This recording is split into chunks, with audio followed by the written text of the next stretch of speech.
In 1940, George Orwell wrote, "Almost certainly we are moving into an age of totalitarian dictatorships, an age in which freedom of thought will be at first a deadly sin and later on a meaningless abstraction. The autonomous individual is going to be stamped out of existence." George Orwell's dystopian novel 1984 is a work of fiction, but much that is depicted in it reflects the political realities of many nations, past and present.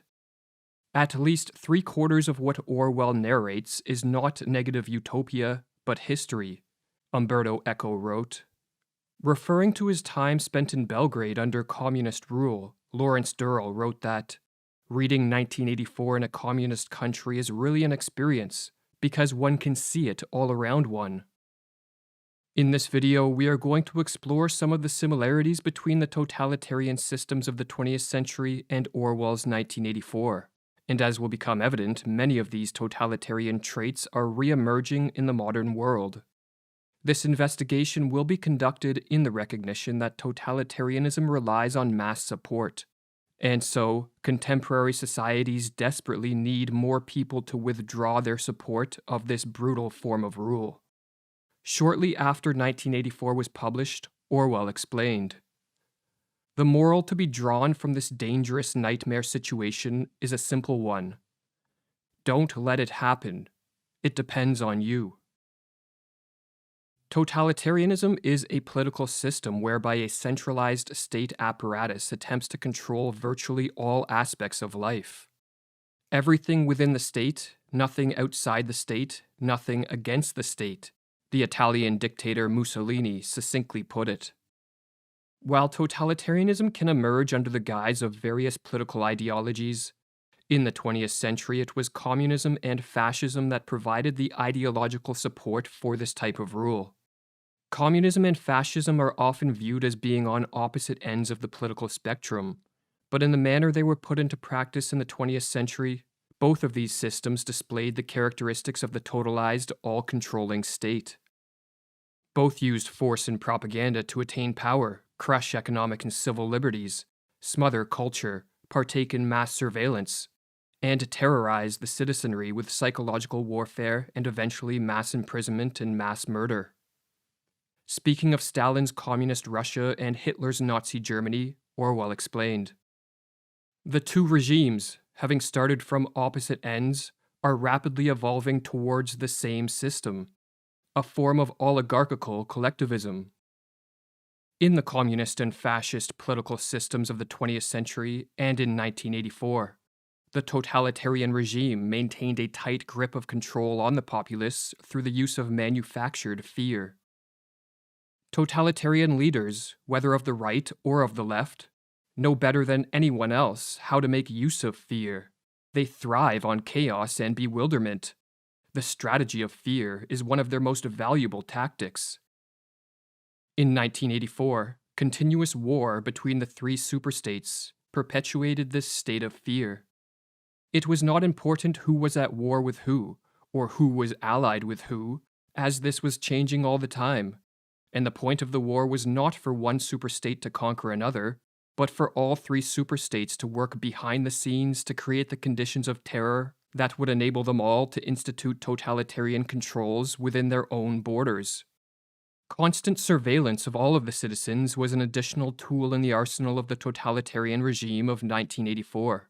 Surveillance not only allowed for more effective overt control of the citizenry, but it also induced paranoia, which made it less likely that any citizen would even dare step out of line. This surveillance was achieved, firstly, through the technology of the telescreen, which was installed in everyone's home and throughout the streets, and as Orwell explained, the telescreen received and transmitted simultaneously. There was of course no way of knowing whether you were being watched at any given moment. It was even conceivable that they watched everybody all the time. But at any rate, they could plug in your wire whenever they wanted to.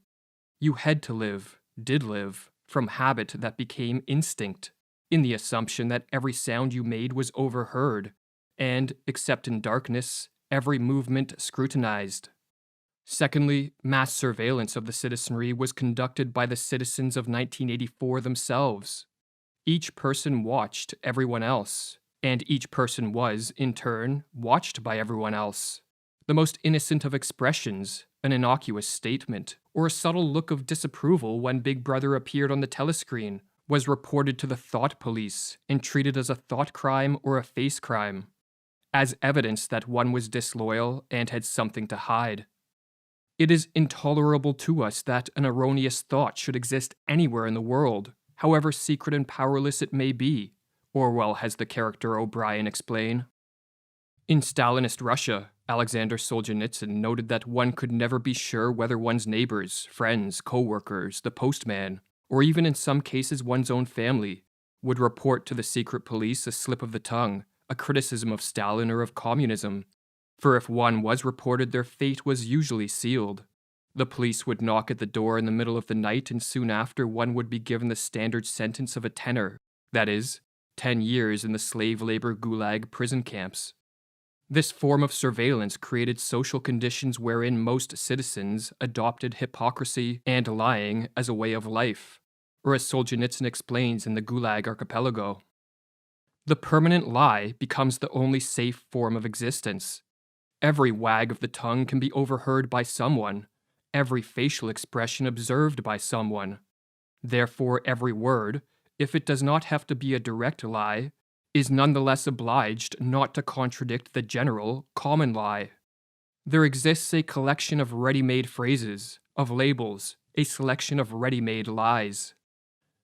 In addition to a ubiquitous state of fear, in totalitarianism there exists a widespread state of confusion and mental disorientation amongst the citizenry.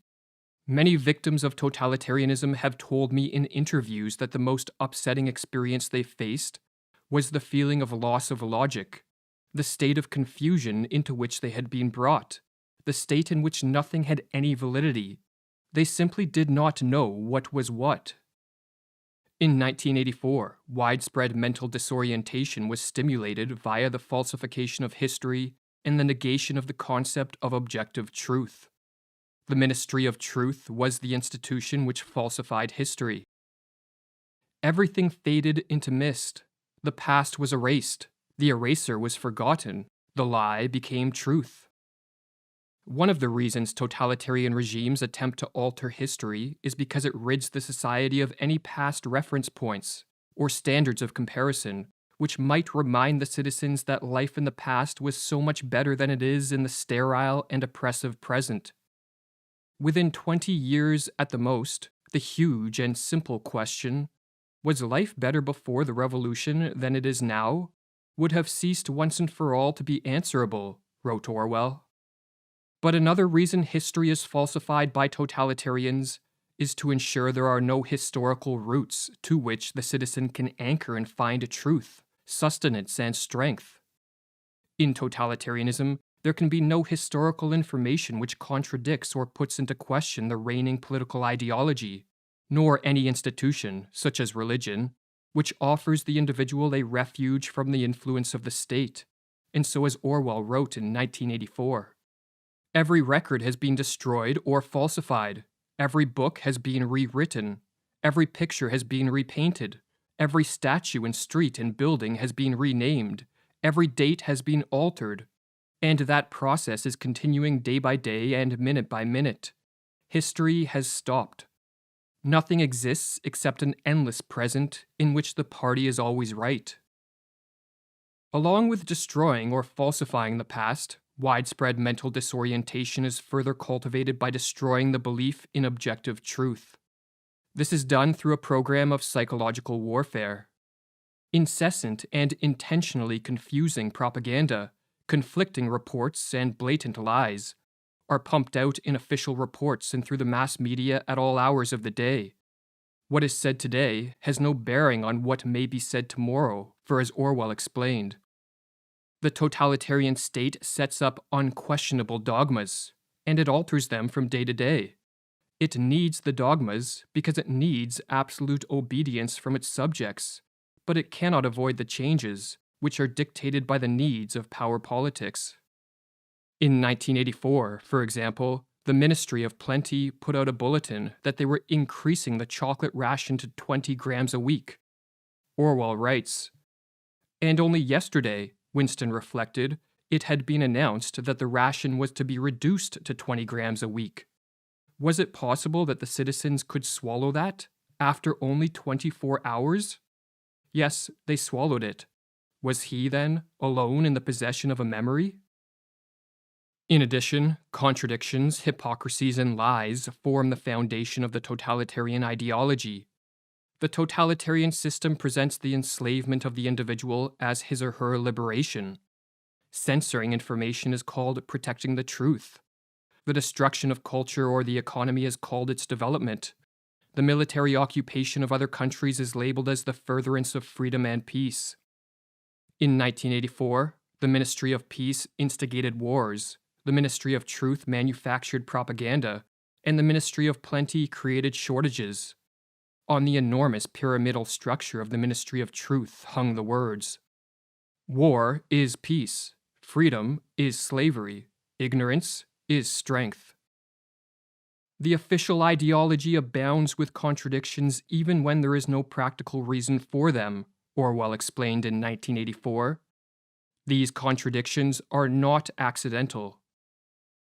The purpose of this all-encompassing program of psychological warfare is to bewilder the mind of the average citizen. For when the citizen is bombarded with contradictions and lies and lives in what Orwell called that shifting phantasmagoric world in which black may be white tomorrow and yesterday's weather can be changed by decree, he or she eventually ceases to know what to think or even how to think. The distinction between up and down, fact and fiction, truth and falsity, is not only blurred but loses significance. The belief in objective truth disappears, and the average citizen becomes completely dependent on authority figures to feed him ideas, and thus is ready to assent to lies and to believe the most absurd things, so long as those in the political class deem it to be true. The Soviet official Georgy Pyatakov explained that the true Bolshevik would be ready to believe that black was white and white was black if the party required it. There was no particle left inside him which was not at one with the party, did not belong to it. In an essay titled Totalitarianism and the Lie, Leszek Kolakowski, a philosopher who was exiled from Poland for his criticisms of communism and Marxism, wrote, "This is what totalitarian regimes keep unceasingly trying to achieve.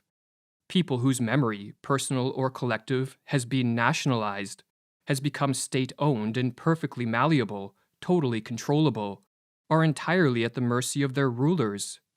They have been deprived of their identity. They are helpless and incapable of questioning anything they are told to believe. They will never revolt, never think, never create. They have been transformed into dead objects." In 1984, the main character Winston manages for most of the book to stand psychologically outside the grasp of the party and its leader Big Brother, despite the widespread fear and mental disorientation which swirls around him. "Down with Big Brother," he writes in his diary early in the book.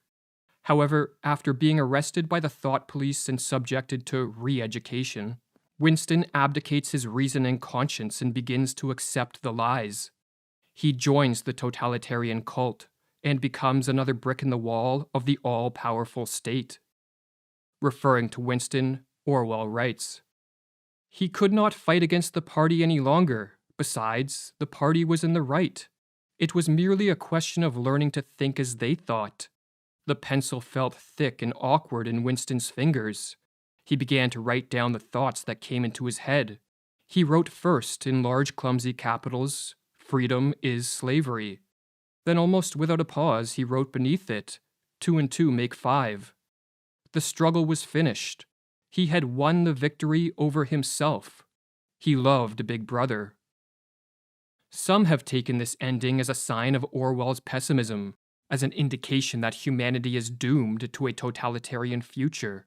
Yet Orwell's motive for writing this book was not to depress nor promote a fatalistic apathy, but to warn and rouse to action as many people as possible. For Orwell understood as well as anyone that in the battle between totalitarianism and freedom, no one can afford to stand aside. The fate of each and every one of us hangs in the balance. Don't let it happen. It depends on you.